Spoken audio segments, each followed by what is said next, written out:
Hey Drawing One folks, good to see you. We are going to start off our first unit of Term 4 online remote learning with contour line drawing. Contour line drawing is really important because it teaches us to really draw what we're seeing. When we're talking about what contour line is contour line is actually a line quality that we're looking for that's a very slow line. It's a line that's a very detailed line, and it's a line that looks almost like a piece of wire or yarn that's strung out. It's much different looking than an outline that you would see in like a Mr. Doodle line or a Keith Haring line or a Vex line. Those are more of a bold, flat coloring book line, and a contour line is a much different line contour quality. Okay, so we're going to get started drawing blind contour line drawings. You need just very simple supplies to get started. You need a piece of paper that will cover your hands. So I ripped this one out of my sketchbook because it was already torn. So I'm going to use this to cover my hands, and I'll show you that in a moment. There's my son. There's my sketchbook. I have a scissor here in case, I need to cut a little hole in my paper, and then a marker of some sort. If you don't have a marker, you can certainly use a ballpoint pen.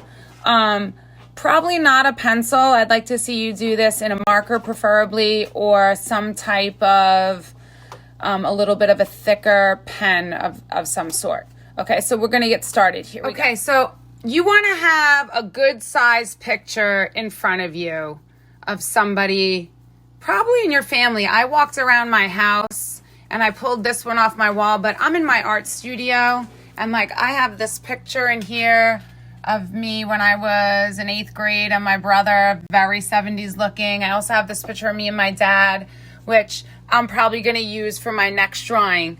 You want to have an actual photograph in front of you because you want to stare at it, and you want it to be big enough where you can really see. You don't want to use a photograph on your phone unless it's like an absolute last resort. I'd rather have you use an image from a magazine rather than a image on your phone, because I want you to really, really be able to look at all those little fine details. Like when I'm looking at my son's hair, I can see all the little edges of his hair. Okay, so the first thing you want to do is you want to take your piece of paper and you want to poke a hole through the center of it. Some people in class don't really like poking it, or if you have a piece of paper that's really tough, you can simply fold it in half, and then you can use your scissor, cut a little slit, and then take the cap off your marker, put it on the top, and then you want to set it so that your piece of paper is over your hand. This way, you're prevented from seeing any of the lines that you're drawing. What you want to do is you want to start at the top of the person, and you want to move your hand and your eye at the same pace. Okay, so when you start, you want to place your hands at the top of the paper, because as you draw, you're going to start at the top and you're going to work your way down. I'm going to work my way down to my son Gavin's ear. Then I'm going to go around the ear and come down. I may run off my page. I don't want to be looking down at all at what I'm drawing. And I want to pretend I'm a little ant going on top of every single one. Can you get in there, Maya, and see every single one of his hairs that are sticking up?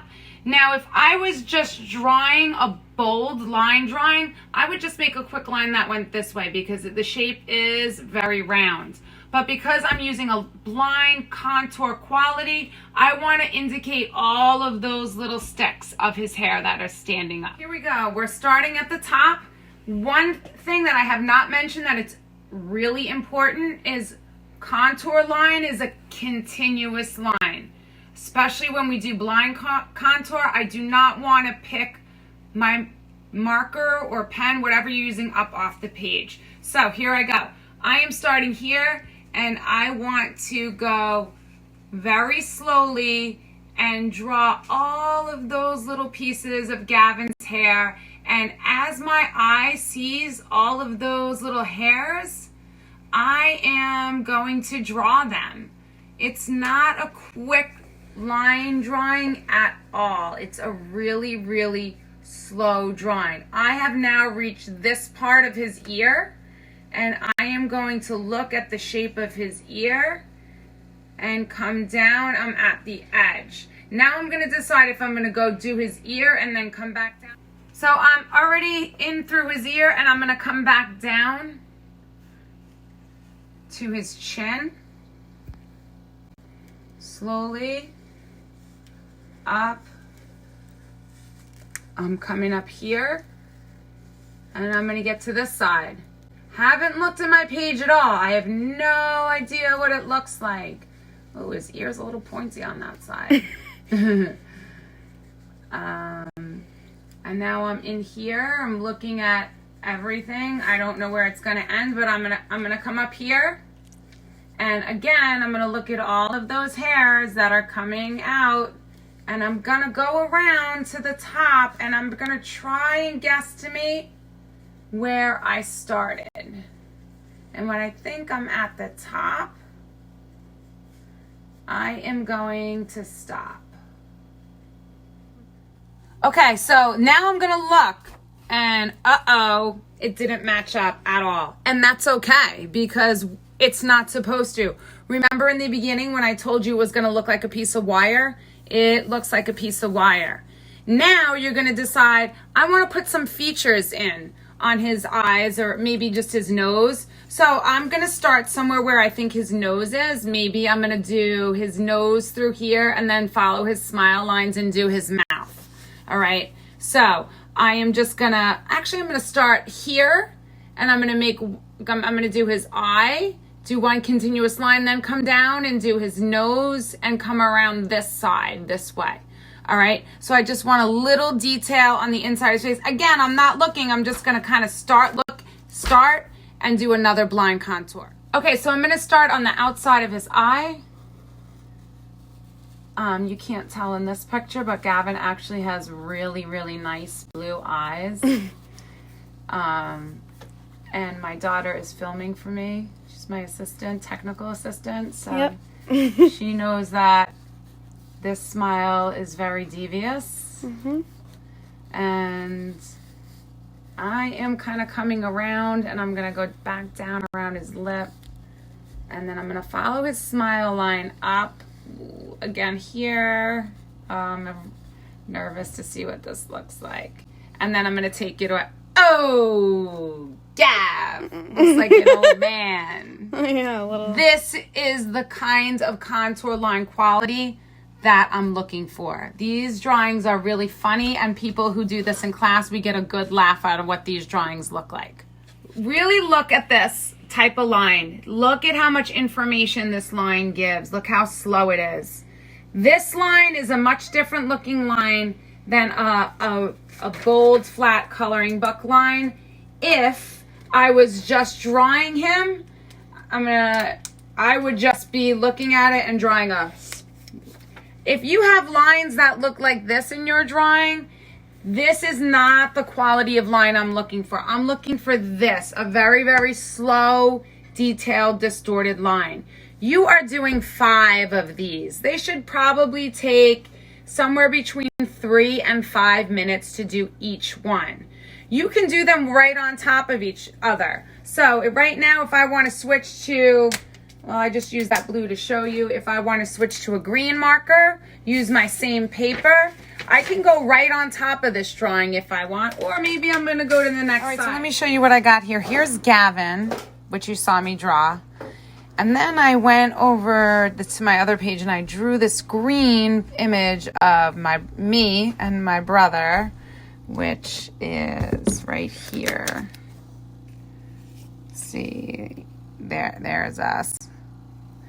And then I started to draw some other pictures of like my grandfather in pink on top, and then another picture of my daughter. But I actually didn't like them overlapping, so I drew my 5th one on a separate page over here. All right. I think for what might be best is to draw all 5 of your contour line drawings separately because I can see them better, and I want to really look for the line quality to grade this. Remember, you're doing credit or no credit, so I want to see that you can do this line quality. I drew my mother-in-law, who's right there, and what I want to mention is contour line is so much fun to draw wrinkles in sweatshirts. Drawing those wrinkles in the sweatshirts, I always like to have somebody model in class who's wearing a hoodie because there's so many folds. All of those are so much fun to draw if you go really slow and you really look at all of the wrinkles that are created. All right. So you can, even if you don't have a picture of someone, have someone in your family just sit in front of you and model for you. I think you're really going to have the best results if you can get somebody to sit in front of you and you can actually draw them, and it's a lot of fun. And they'll know if you're doing it right because you really have to stare at somebody to draw. One of my favorite stories I tell is that when I was on the train, on the subway with my daughter, I had my sketchbook and I was staring at people who were sitting across from me drawing contour line drawings, and she got really mad at me. She's like, "Mom, those people are going to get mad. You're staring at them." And that's what you have to do. Contour line drawings are my favorite. So have fun with this. Go slow. If your drawing looks distorted and weird and funny, you're probably on the right track. I'm looking forward to seeing all of your drawings. Remember, you're doing 5.